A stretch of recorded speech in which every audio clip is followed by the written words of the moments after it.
In my insanity, I've created a Twitter account. Yes, you have. And I like that my phone goes tweet, tweet, tweet, tweet, tweet. Whereas mine doesn't. I was surprised to find out that the iPhone does not go tweet, tweet, tweet, tweet, tweet every time there's a Twitter. Are you absolutely certain? I'm doing this by two applications. I have one that gets the tweet, tweet, tweet, tweets and notifies me, and one that's like the application you have. Are you absolutely certain there's no free app on your phone that'll like just go tell you when there's a new thing to your string? Not yet. The problem, I'm not sure. I haven't really searched. I know Apple had a problem with their push notifications. Well, no, but this isn't even using push, which the G1 had for a long time, but I think it's now being disabled, actually. This is just it checks every 3 minutes. Yeah. And it's not eating my battery up. Yeah. Well, Apple turned on this thing with that push and some of their technology like it, where the people have to write something to it and it will send a message badge to the little app on the thing. I don't know if they just haven't written stuff for it yet or what. I have to do some more research on it. But right now, as far as I know, there isn't really any app because the way the iPhone works, you can't have any application running if you close everything out. I mean, I can have it open. No, this app's running all the time. It has to be to do that. Yeah. Well, if I close the app to get to the main screen, which you have to on an Apple iPhone, it closes the program. Okay. Yeah, that's the problem because it doesn't do background applications. Fun. I thought. Are they enabling that in the new version? What, background? Yeah. No. Is the job says you shouldn't be able to do shit. Yeah, well, they're saying it's the battery's the problem. Hence why you should be able to change your battery like any other mobile device can that's not made by Apple. Yeah. Yeah,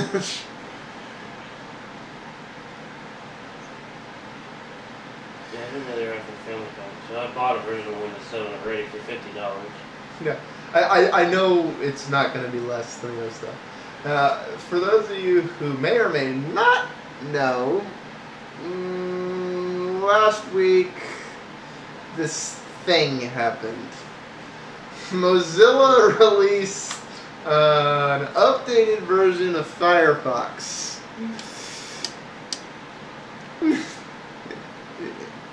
It's not. However, it took 2 versions to get it right. Version 2. Yeah, we released 3.5 is what the Mozilla people did.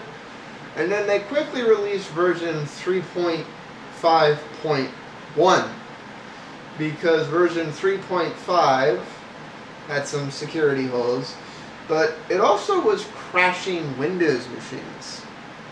Now, I looked at as a sign from the Microsoft gods that everyone should be running Unix. Yeah. They should be running Linux, or if they prefer to pay Steve Jobs for gold pressed platinum, Apple. Some things are different, and the differences are actually good. Like if you'll notice here looking at the screen, I'm running the Windows version, not because it's better, but because I'm sure that's what the majority of you are running. As much as I wish everyone was running Linux and being good people and supporting Tux and his crusade to squash the evil butterfly, I know they're not. So we're going to review this one. Off the bat, anyone who's used Firefox has always made use of the restore. You know, you either crash Firefox intentionally, or you turn off your computer and turn it back on and just relaunch. And you always got that little box that popped up that was, Firefox has crashed. Do you want to restore the previous session or start a new one? I always hated this choice because I was like, well, I want half of what I had open. Well, you now have that option. You can come through here and you can check the individual windows you want to restore. So you no longer have to restore everything, which is just a monumental improvement, because if Firefox actually did crash because you had too many YouTube videos open for your system, you can just tell it not to launch them. Yeah. And everything will be copacetic and cool. So this is perfect. But it restores them and you get your applications you had running back just like you always did.